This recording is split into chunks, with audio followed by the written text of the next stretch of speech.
On this episode, we're going to talk about how athletes can succeed as a full human.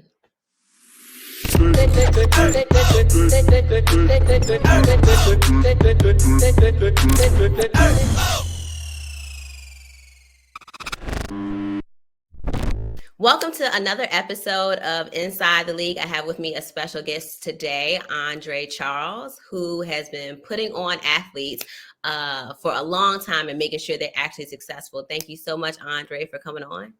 Joy, thank you so much for having me. It's a great platform that you have. Thank you. So tell the audience exactly how you came to be in the position you are now and helping so many athletes. Well, 10 years ago, I started a program with 3 college friends in the Bronx. It was a program designed to help kids get to prep school, and it had an AAU component. That program has grown. We have a Nike partnership. We're part of the Nike EYBL, and every year we place 10 to 12 student athletes into Division I universities so that they can begin a debt-free life. That's amazing. So talking about a debt-free life, which I'm sure you know is kind of the hot topic for most parents on deck. Talk about if a student isn't getting a full ride, what are some other avenues that they can look for, or how can they approach the college so they can get more money added to them? So I think it starts with your network that you build. Our approach has been to try to identify kids as young as middle school and try to place them into high school networks that will allow them to have better college opportunities. Everyone's financial situation is different. So a lot of what they're going to have to pay is going to be based on their family income. But the sports component is what may allow for them to be able to get some more financial aid because people are invested in helping athletes. And so if you can start that network early, as far as high school, it can start to help you ease that financial burden. Okay, so building out that network pretty early on is a key factor into kind of landing in the right place. So I know that parents can approach colleges and start their research and figuring out, okay, is there academic funds? Are there athletic funds? What are the requirements of the college? But before they get to that step, what type of programs or networks do you recommend? Are things like AAU helpful? Should you be looking to just be in an EYBL team? What's the best route to take? So this is actually going to be very simple, and the best route to take is gratitude. It starts with just trying to be a good, helpful person. And what I mean by that is you're going to encounter different people that may be able to help you along your journey in various ways. And one of the things that is very important is your reputation in this space. Um, a lot of what happens and a lot of people's success is tied to what is said in rooms and on phone calls that they're not there for. So when you're dealing with trainers, when you're dealing with coaches, when you're dealing with um, pretty much anybody that you encounter in the basketball space, being able to be one, thankful for that space, show that gratitude, and then generally just be helpful. That starts to build a network the same way that you would if it wasn't with basketball. If you were in the tech space, right? People would tell you to network, and a lot of that is just meeting people, being of service to them, asking how you can help, and generally just being like a good person to be around. So it sounds like as an athlete, it's not only being knowledgeable so you can get good grades and being skilled so you play well, but also being a good human, having manners, being responsive, keeping your word, all around character goes a long way as well. How do you figure out on the road if you have all those components, you have some skill, you're a mannerable person, you keep your word, you're doing your due diligence? How do you figure out which leagues or teams or people are the right ones to connect with? Because as you know, there are sometimes a ton of people in the space. Yeah. Sometimes dads putting together their own teams, sometimes people with a lot of experience. How do you sift through and know what you should put your athlete in, or as an athlete, which clubs, networks, teams you should actually connect with? I think it depends on age first. So the younger your child is, I would say the first thing you should care about is just putting your child around good people.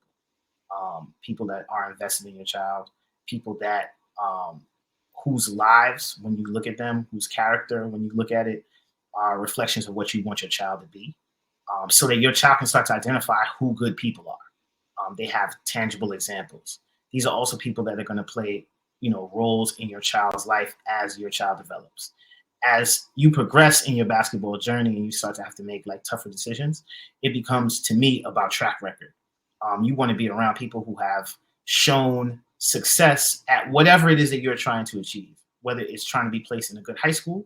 You want to be around people who have a track record of that, because success in this industry doesn't happen by accident. Um, to the last question and how it goes into this question, an example of this is one of our students was very good. His father was very good at making basketball connections. And the basketball journey is so long that anyone that he saw that he thought might be able to help his son, whether it was a trainer, whether it was a coach, whether it was just a person that was around basketball space and had information, Mm-hmm. he befriended that person, and he was trying to be as helpful as he could be to that person. And how that played out is when his son needed to transfer AAU teams, he had good relationships with all of the AAU coaches in the market, so that transition was easy. And those coaches actually helped make that transition easy. There wasn't infighting. Um, when his child needed to transfer colleges, after he had his D1 scholarship and he needed to transfer to get his Mm-hmm. grad degree, his former AAU coach was the one that helped with that. The coach that he transferred to as an AAU player was the one that helped him initially get into school. And after he left school, when he was looking to see what he would do next, the placement for him to be able to go and start as a grad assistant, as a coach, came from relationships that his father had developed while he was in high school. And all of this is paying off. Unfortunately, his father passed, but the relationships that his father created while he was in high school have paid off beyond his father's life. And this is the thing that I've seen many times in this space. And it's one of the things that I think parents should really focus on, is creating a network around your child that pays off in the long run. That's really amazing to have a parent at the onset be thinking about kind of the long game, because it is such a long game, and making sure that they make investments and deposits, not just in how the athlete plays, but in also kind of the surrounding forces that go along into supporting how far their career can go. So that's really amazing. I heard you state a term that I hadn't really heard used before, Mhm. and you talked about having a basketball resume. Can you Yeah. talk a little bit about what a basketball resume should look like, and also the importance of your either academic resume that you think has to play together to make sure an athlete goes a long way? So it's interesting that you brought that up, because as I was looking at your platform, this could easily be a career development platform, right? In which you do career counseling. And that's all this is. If you take it out of the basketball space, if we were talking about tech, if we were talking about going into finance, you would be urging that student to have a resume that showed that they were qualified to have whatever job it is that they're trying to get. And what Exactly. I'm trying to get students to understand, that basketball is not much different than anything else. And you need to start understanding these concepts early. So if you're trying to leave college and get a professional job, you need a basketball resume. What accolades have you gotten as a college player? What do your statistics look like? And what does your basketball pedigree look like? All of these things are going to play into what type of job opportunities you have after you leave college. But this stuff starts way earlier than that. It starts as young as middle school. When you're going into high school, people want to know some version of the same thing. And so, as a high school student, you should be paying attention to what your basketball resume looks like. It is too difficult to achieve playing basketball after high school for you not to start paying attention to what accolades you have, what your statistics look like, what your pedigree looks like, what your basketball connections look like. The mountain is just too steep for you to try to cut corners, get to your senior year, and then say, well, I mean, I want to go Division 1. I don't understand why I can't. Well, it's because you Right, done right. the work. No, that's really good. And so you talked about kind of what are your statistics, what's your pedigree, what are your connections? Where does an athlete start to develop that? Let's say they're ahead of the game. Mhm. Thankfully, they have wrapped their head around this is a career that you have to get to, and that it's high competition. Where does an athlete start in the preparation? And then where should they be by the time they're right before entering their first year at a D1? So I think it depends on the type of athlete that we're talking about. You'll see on the page that I often refer to size. If you are a 6'9" player, your journey is going to be much different than a 5'11" player. Right. Um, and the patience that people are going to have is going to be different. So the focus for most small guards is going to be on leadership. It should be a lot of intangible characteristics that are developed because they're going to be expected to almost be perfect in any environment that they go into. And leadership is going to be a huge part. Their work ethic. People are going to look at many of the qualities that they bring and their ability to connect to others Mhm. before they even look at the statistics. Um, so I would say that you're going to need to be at the top of your league. Whatever league it is you play in, you should be one of the top 10, the top 15 players if you're considering playing Division 1. Um, you should absolutely be, because even if you play high level AAU basketball, someone's going to have to refer back to what you're doing as a high school player. um, Yes. Whatever camps it is that you attend, because everybody lives in different markets. So I can speak for the Northeast, but somebody that lives in Colorado, somebody that lives in Wyoming may have different resources available to them. So whatever camps it is that you go to, you want to be, as a small guard, you want to be one of the more dominant defenders Mhm. there. You want to fit in and definitely show that you're able to play with other players and be valuable. Um, a lot of the things come down to some of the technical aspects. Is like, can you guard a ball screen? Um, can you guard 94 feet? How are you in man-to-man defense? Do you know about getting back um, after the shot on court balance? Things that ultimately a college coach is looking and saying, I don't have to teach this kid this. And those are some of the little things. Some of the intangibles are, you need to be a great communicator. You should always be uplifting people. How you talk to your teammates, whether you are a negative communicator, do you talk on defense? Are you able to recognize what it is that you're looking at and Right. articulate it? Because again, coaches are getting out of the development business and they're in the production business because they do not have a lot of time to produce these results. And Right. so the more prepared you are as a high school student to do these things, I think the better place you'll be. So I know for you, you actually spend a lot of time developing the actual human, not just developing the athlete, which I think is something amazing that you do. And you just spoke a lot about making sure that the technical acumen is developed, not just can I bounce the ball, but do I understand the game and how it needs to move and pivot. Talk a little bit about the overall development that you do and how you think that helps the athlete get further along in the college process. So, what most people aren't privy to is being around a 19-year-old millionaire who's miserable, right? Um, they got all the things that they thought they wanted, right? They're in the NBA, they're drafted high, they got all the money, they got all the things, and they're like, I'm just really sad, right? When you have encountered that, when you have been around that space enough, you start to realize that you have to do a better job of developing the whole human. So the things that we do as a program on the road involve not just preparation, but it involves mindfulness. We do meditation before games. We wake up, we do yoga and pool workouts to start. And a lot of this has to come with just bringing down the stress level and the cortisol level of our athletes, where we pay a great attention to diet on the road, and how we feed our kids, because we also understand that, when you feed them a high sugar diet, it's going to affect how they feel mentally. And we take their cell phones, right, with the understanding that There's many components to that, but ultimately it comes down to how they're going to bond with their teammates, right? You Right. remove one of those barriers by taking away the cell phones. Also, the pressure that comes from the outside. They got a bunch of different people texting them and telling them what they need to do, what they haven't done, what they did wrong. We remove all of that, right? Right.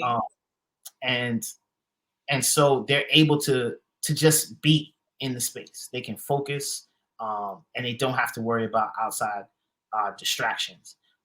And we generally just care, right? We try to be adults. We try to be black men who can give our black boys an example of what black men who care and love them look like, right? Right. And who don't need anything from them, right? Other than Right. to be their best. Now, Yeah.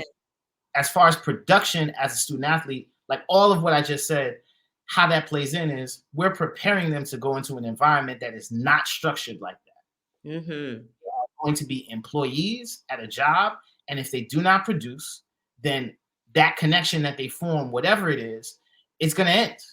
The coach is going to say, "You're not doing what I need you to do. I have a job to do, and you're not helping me. You have to leave." So they have to have some sort of a support system and understand what it is to be cared for in this space because that's not where they're going. And these are the things that give them the tools to be able to prepare for that. Right. And kudos to you because that all around support is not just touchy feely, we want to say this and it feels good. It actually, from a business sense, it makes the athlete, like you said, have a higher production rate. It makes them be able to focus better. It makes them be able to hone in on their skills and their talents. It makes them be able to retain information better. So I think if more people follow the lead that you all are setting, they'll actually figure out that they actually create better athletes who have higher production. So it is an ROI into having that kind of all around or wraparound approach to the human, not just kind of honing down on just the one skill of can you bounce the ball. Now, I know you also have a background in brand, and I think brand is super important, especially at this time with NIL and all the hype around NIL and some of the factual important things that are happening around NIL. So talk about how you see branding working for an athlete and how they can use it to their advantage. So I think we live in a time that's very difficult for young people because they're being asked to share some parts of themselves publicly in a time where they're least allowed to make mistakes in private. Um, and at this age, you're gonna make some mistakes. So many. it's a So part. It's a part of the process, right? So, when it comes to branding for us, it's one trying to develop the human, right? Who are you? Can you be comfortable in your skin? Um, and can you get a good sense of yourself so that you can just be your authentic self, right? No one's asking you to be something that you're not. Um, Also, when you get to college, many of our students become the face of the program that they're at. So you need to be prepared for that. One of the things that we implemented when we started was media day. So we would have a lot of local journalists, regardless of the size of the platform, come to a practice, and every student would go from reporter to reporter, journalist to journalist, videographer to videographer. We would take about 45 minutes in each practice, and they would go and they would talk. And that's great. it prepares you, right? Because when you get on the road, this is going to be what happens, except it's going to be after a game, right? Um, you should feel comfortable being able to speak to people about basketball, about yourself, and Hmm. to market yourself in that way. From a social media standpoint, it's about, are you a good representation first and foremost of yourself and of your family, right? You can't think about NIL. You can't think about trying to get someone to pay you to be a representation, and for free, you can't even be a good representation of your family, right? Right. Right. Ultimately, would your grandmother want to look at your social media? Um, we have at this point, we have high school students that have NIL deals. Um, we have college students that are dealing with that, and it is becoming more a part of the process, but it's still one of the things where the best branding that you can have is to keep the main thing. Be a good Right. person, be a good basketball player, and ultimately the rest will work itself out. I think that's amazing advice, especially at a time when there's a lot of hype about how to get to the bag a little faster. Yeah. Not saying that you're delaying what it is, but actually making the foundation so that the opportunities that you have a longer run on them by being a good human, by being a good player, by sharpening your skills. So I think the fact that you take that approach is kind of forward thinking, actually, and I see why a lot of athletes that are running through your program are benefiting the way they do, are getting the amount of scholarships that they get because of your thought process. Tell everybody where they can find you and what you're up to next. Well, the platform is called Court Balance 101. What we need right now is more YouTube subscribers, so we can do some more long form content. So please, I would just ask anyone if they'd like to support the platform or if they're looking for more in-depth information. It will be on Court Balance 101. One of the things that we're going to start to focus on the YouTube is to do breakdowns of style of play. People keep saying it, that people should understand this, but I'm not sure that the larger youth sports market really understands how to do it. So that's going to be one of our main focuses on the Court Balance 101 YouTube platform. And our program is called PSA Cardinals, and you can find any information on the program at PSA Cardinals on any one of the social media platforms. Thank you so much, Andre, again for joining. I really appreciate it. And I appreciate the work that you're actually doing with your program. And it has results. So thank you so much for being a good human who's trying to create other good humans. Thank you, Joy. I appreciate you having me on your platform, and you keep doing the wonderful work that you're doing.